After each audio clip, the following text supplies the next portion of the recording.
Hello, my YouTube subscribers. Welcome to Anywhere Street.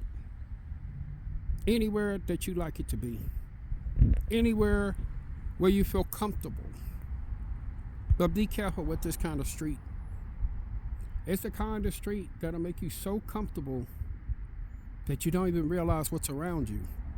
You don't even realize that the comfortability may be blinding you. Because one thing I really teach people is there's no true securities out here. We think there are. We look at this beautiful house and we say, oh, she's got all the matrix of security on it. She has all of the things that makes a person get comfortable. But what I'm discovering more now as I get older is these comfortable moments. And notice I said the word moments are not real, because comfortability and distraction were my greatest enemies, and still some part now in this day and age. So I go to people now and I say, while you're sitting back there in your mouth, oh, it's a beautiful, comfortable day. I know I used to dream about it. When my mind was almost like Anywhere Street, I would dream about, oh, it's raining and it's cold outside. I wish I had a fireplace going. I remember my old thoughts. I wish I was in Santa Fe, New Mexico, up in the mountains, up in the hills and mountains where there's nice hotels with a big old fireplace and maybe an elk head high note on top of that, and just beautiful with the snow coming down, the rain coming down. Or I would envision that I was in West Virginia. One of my best hideaways back home in D.C. was Harpers Ferry, West Virginia. Guys, look it up. Though it had a scandalous history, let me give a description. Those old houses up in the hills with long, cratchit staircases, and you know they had to put the mailboxes at the bottom, going down long, deep hills or mountain portions. And I'm gonna tell you, going back in memory, the beautiful, well, not that beautiful anymore, but it's still cute. Shenandoah River meeting the Potomac River at an intersection, a hole in another side of the mountain where the train comes out, the trains go through and out, coming from DC area, coming from different areas. The beauty of it all. They used to have a place called Hilltop Inn, and Hilltop Inn was ancient. It was a historical inn, and West Virginia had started back in those days, started working with Virginia, and they were doing wineries. Virginia has wineries now. West Virginia, I can't really say if I remember that, but I think they had their own wineries in West Virginia, parts of it, which would have been fantastic. I don't drink. But they would have an all-you-can-eat buffet, and oh my God, I'm sure a lot has changed since those years. They would have some of the best homemade food. I remember getting some fresh oatmeal cookies and sugar cookies and chicken and dumplings, fish, fried. Man, they did some stuff back then.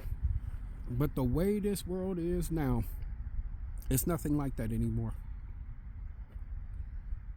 And I have often reserved myself to return so many times when I went back to the East Coast, and I never do. I make plans. I say I'm going to rent a car. And while I'm in D.C., I'm going to ride up to Harpers Ferry in the rent a car and go up there, stay in a hotel for a couple of days, and enjoy West Virginia, because it made me comfortable. It took me away from dilemmas, problems, chaos, craziness. It stilled my mind. And while I'm walking down Anywhere Street, I go back to those wonderful memories. And sometimes when I'm in rough spots, I return. That's the power of the mind. You can make it work for you or against you. And in some of this high luxury comfortability we produce in this world, we fail to realize that it's unstable. It's like a simulation of, oh my God, I did this, I did that, I did this, I did that. And oh my God, I've stitched together, watch the word, stitched together this illusion. But I remember a story. Here's another story. I remember the story of It was something back in the 6th century, 5th century. It was told back in the years, and it's come back to my memory at this time. It was a story of a sultan or a king or something. And I remember this king was going through hell, wars, famine, pestilence. Everything was attacking his kingdom, and he was losing it. He was out of control. He could not understand why so much was attacking him in different ways. So he ordered the royal artisan to come in, and he told the artisan, think about it, like these houses, I need you to draw me a picture of peace and what it would look like. And the guy turned around and said, and this is the stipulation, this is what the king said, you have 3 days to do it or the executioner will cut your head off. That could make anybody lose their mind, knowing that if they don't perfect a picture in 3 days of peace, you will be eliminated. The sultan decided, so the artist, well, he decided to let him go do his work. And so the artist that night, he just lost it and lost it and lost it and lost it and got upset. He was just drawing everything and anything to draw.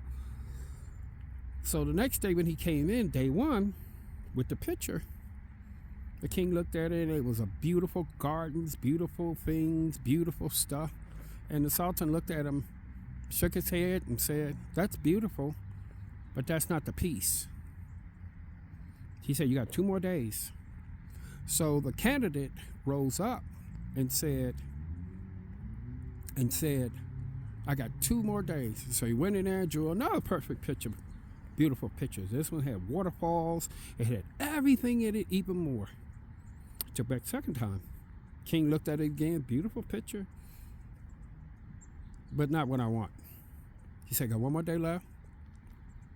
So the last day, that night, the artist drew a picture out of all the tenses, knowing that his head could be cut off.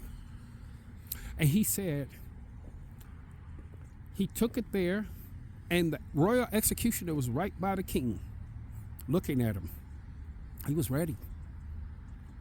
And the king said, well, now, artist, it's time to reveal your picture. You better have gotten it right. So the king, the artist, nervously withdrew the picture and took it back. And to the astonishment of the king, his face glowed with like, what in the world? And the king was looking at a picture of volcanoes active, storms brewing, an ocean that was ravaged by winds and torrents and thunderstorms like a hurricane gale. And hold on, guys. Hold on. 1 second.